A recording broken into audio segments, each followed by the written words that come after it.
Sabe quando a gente é tomado por uma emoção e depois olha pra trás e se pergunta, cara, o que foi que eu fiz? Onde é que eu tava com a cabeça? Pois então, o filme Gladiador nos ajuda a resolver isso.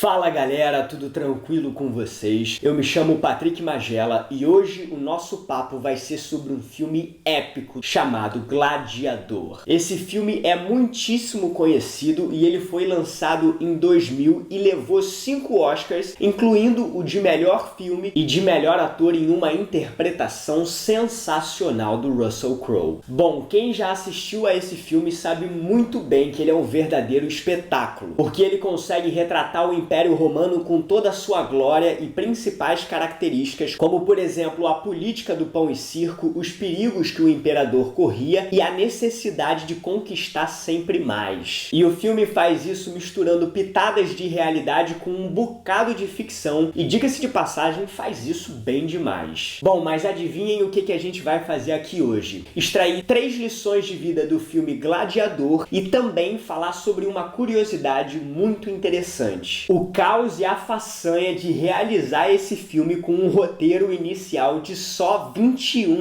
páginas. Detalhe, na maioria das produções, um roteiro normal costuma ter aí em torno de 100 páginas. Ou seja, galera, já viram que vai ter lição à beça e com direito a bônus, portanto não se esqueçam de já deixar aquele like no início do vídeo e também, caso você não seja inscrito, clica no botãozinho aí embaixo e simbora!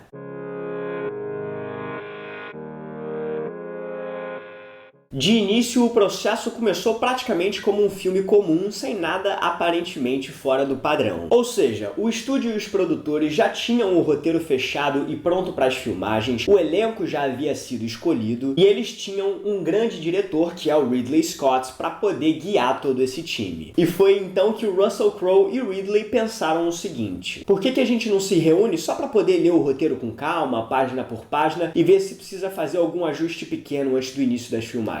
Resumo dessa ideia: eles cortaram tudo aquilo que parecia chato, desinteressante e que não fazia sentido e restaram apenas 21 páginas. E pessoal, o Russell Crowe disse que a gravação desse filme foi terrivelmente assustadora para ele e que várias vezes ele pensou em largar tudo e voltar para casa, porque eles simplesmente não faziam ideia do que ia ser gravado no próximo dia. E aí a solução que eles encontraram foi a seguinte: o Russell, o Ridley e alguns produtores se reuniam ao final do dia para poder ficar pensando em como a história poderia continuar a partir dali. E enquanto isso, vários roteiristas de diferentes partes do mundo mandavam rascunhos com algumas possibilidades de narrativa. E aí o que o Russell Crowe e o Ridley Scott faziam? Eles pegavam uma frase interessante de um roteiro, juntavam a situação de outro, mudavam a ordem do diálogo e então eles criavam uma nova cena. E pessoal, o Russell diz que apesar de todo o pavor que ele estava sentindo do filme ser uma catástrofe, foi graças a um único pensamento que ele conseguiu seguir em frente, que foi o seguinte: você vai ser dirigido pelo Ridley Scott, então por favor só continua aparecendo para trabalhar todo santo dia. Resumo da ópera: um longa-metragem que começou a ser gravado com apenas 21 páginas e que enfrentou diversos obstáculos no percurso, rendeu o Oscar de melhor ator ao Russell Crowe, faturou a estatueta de melhor filme e ainda ganhou 3 outros Oscars. E apesar do Russell ter admitido que essa é a forma mais idiota de se fazer um filme, não dá pra negar que os frutos podem ser muito positivos quando um grupo de pessoas está empenhado a fazer alguma coisa acontecer e se doa integralmente e com amor para que isso aconteça. Seguinte, galera, agora que a gente já sabe um pouco mais sobre como esse filme foi feito, o que vocês acham da gente relembrar bem rapidinho um pouco da narrativa dele para depois ir para as tão esperadas lições? Ah, caso você ainda não tenha assistido ao filme, pode ficar tranquilo e sossegado porque ele está disponível na Netflix. Então, simbora!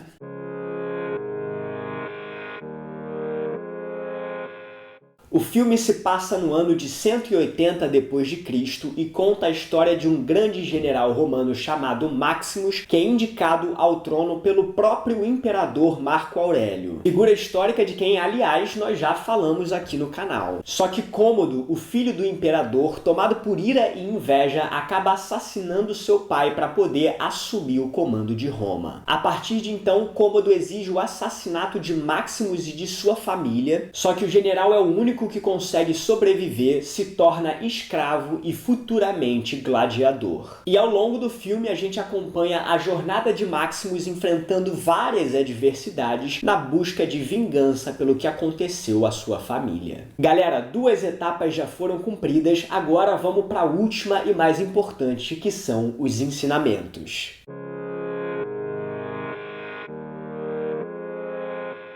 Lição número 1. Aceite os combates da vida. Pessoal, como a gente acabou de ver, logo depois de ter tido a sua família assassinada, o Maximus se torna escravo para então ser vendido como gladiador. Ou seja, nesse momento, ele simplesmente desistiu e entregou os pontos porque a sua vida deixou de fazer sentido. Tanto que logo no primeiro treino dele, ele pega a espada e joga no chão. E obviamente esse comportamento fez com que ele apanhasse bastante, mas nem por isso ele mudou de opinião. Mas sabem o que acabou acontecendo, pessoal? Com o passar do tempo, ficou muito claro que o Maximus teria sim que entrar na arena, gostando disso ou não, e enfrentar os seus adversários sem qualquer tipo de fuga ou omissão. Afinal de contas, ele só tinha 2 alternativas, ou era morrer ou lutar pela sua vida. E por mais que na maioria das vezes as batalhas fossem injustas porque ele estava em desvantagem numérica e na qualidade das armas, ainda assim ele partiu para o combate entregando o melhor de si e sem reclamar dos obstáculos que surgiam no seu caminho. Mas por que isso? Porque o Maximus aprendeu uma lição muito importante, que é a seguinte: às vezes a vida nos propõe obstáculos que nos obrigam a arregaçar as mangas e partir para cima, porque essa é a única maneira da gente aprender e se superar. Aliás, essa é uma excelente metáfora para a nossa vida, porque, por exemplo, quantas vezes a gente já teve esse mesmo comportamento do Maximus? Ou seja, alguma coisa surge na nossa direção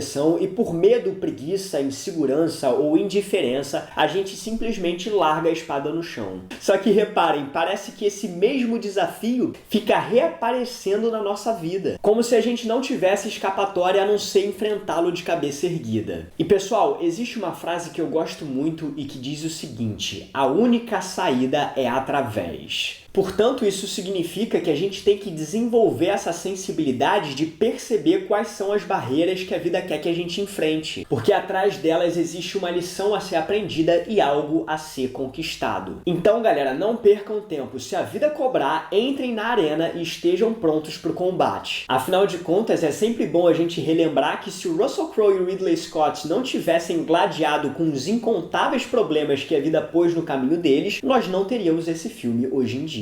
Lição número 2. Aprenda a controlar suas emoções. Pessoal, o Maximus passou por várias provações ao longo do caminho, inclusive a principal delas sendo encontrar uma razão para viver apesar da sua família ter sido brutalmente assassinada. E como ninguém é de ferro, esses acontecimentos mexeram muito com ele e despertaram ódio e desejo de vingança. Só que teve uma coisa em particular na conduta do Maximus que me chamou muita atenção, que é o fato dele não ter sido consumido por essas emoções negativas, e diga-se de passagem, muito pesadas, né? Porque eu não sei se vocês lembram, mas ao longo do filme ele teve algumas oportunidades de matar o Cômodo, mas mesmo assim ele se manteve firme. E isso porque ele conseguiu fazer algo extremamente difícil, que é o seguinte: enxergar através das suas emoções e compreender que cedo ou tarde chegaria o momento certo para agir. E é claro, isso exigiu que ele desenvolvesse uma outra virtude muito importante, que é a paciência. Ué, Patrick, mas o que ele fez até lá? Ele jogou o jogo. Ou seja, o Maximus compreendeu que a vida cobrava dele uma precisão absoluta. Porque se ele se deixasse levar pelas emoções por um momento sequer, todo o plano dele iria por água abaixo. Portanto, ele desempenhou o seu papel da melhor maneira possível. Tem que entrar na arena e lutar? Então vamos lutar. Tem que fazer a plebe ficar do meu lado? Então vambora. Tem que entreter? Então vamos entreter. E tudo isso foi feito com muito controle emocional. E pessoal, eu sei que esse papo de controlar as emoções pode soar muito estranho às vezes. Afinal de contas, se a gente parar para pensar, são justamente as emoções que nos tornam humanos. E experienciar esse turbilhão de sentimentos é uma das partes mais gostosas e interessantes da vida. Só que reparem uma coisa, todos nós já tivemos episódios em que a gente se deixou levar pela emoção e a gente sabe muito bem que isso nem sempre dá certo. Não é à toa que em ocasiões como essa a gente usa expressões como ele estava fora de si, eles estavam tomados de raiva, etc. Ou seja, todas elas indicam que uma outra coisa, nesse caso o sentimento, assumiu o controle das nossas decisões, respostas e ações, mesmo que por um só instante. E uma das razões principais para isso acontecer é porque a gente costuma reprimir ou evitar os sentimentos. Ou seja, quando a gente está mal, a gente costuma preferir bater um papo com amigos, sair para tomar uma cerveja, assistir um filme para poder esquecer da dor, enfim. E é claro que nada disso é ruim por si só, mas se a gente não tirar um tempo para poder processar aquela emoção e ficar ali com ela sozinho, doa o quanto doer, a gente não vai conseguir superá-la e futuramente ela pode voltar com mais força e acabar assumindo o controle. E pessoal, vale a pena a gente lembrar que as emoções podem ser muito benéficas também, porque afinal de contas elas nos ensinam sobre a vida, nos alertam sobre alguns perigos e podem servir como guia. Só que a gente precisa aprender a olhar para elas sem apego e sem achar que nós somos aquilo. Portanto, o ensinamento é o seguinte: sinta as emoções, mas mantenha o domínio sobre si próprio.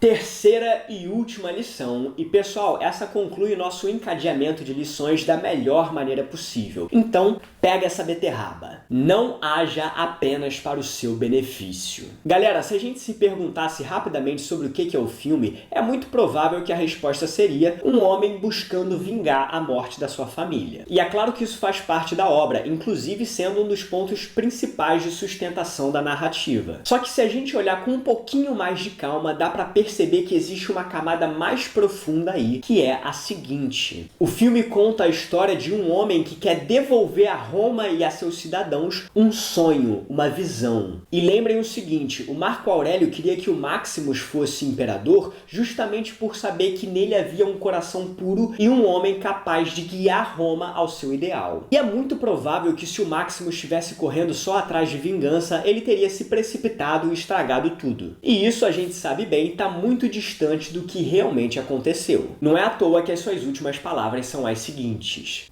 Quintus, liberte meus homens. O senador Graco deve reassumir. Houve o sonho de uma Roma.